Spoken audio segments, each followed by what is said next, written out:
Good morning. Well, yesterday, Pastor Hale talked about the life of Job. Again, as challenging as it is to study and to read about Job and to hear about the emotions that he expressed.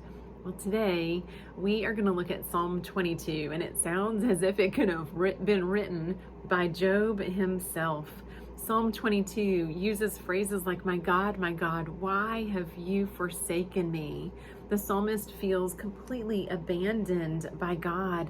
The psalmist is experiencing a time of spiritual abandonment when they don't feel the presence of God in their life. I really do love the Psalms because the Psalms are full of emotion.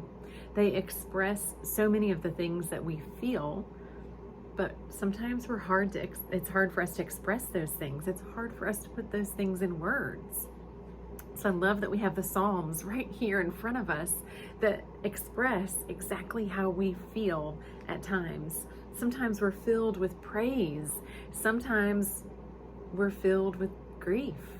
Sometimes we feel forsaken and abandoned by God. And so I appreciate the fact that we have these words right here in Psalm 22. One of our other lectionary texts for this week is in Hebrews chapter 4.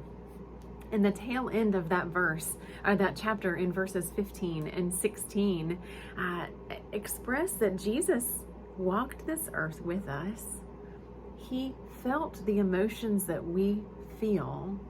He knows how we feel. He has felt so many of the same things. He feels compassion and empathy for us because of what he has experienced.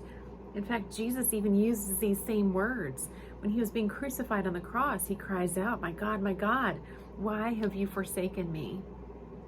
It's comforting to me to know that Jesus himself experienced so many of these emotions that I experience from time to time.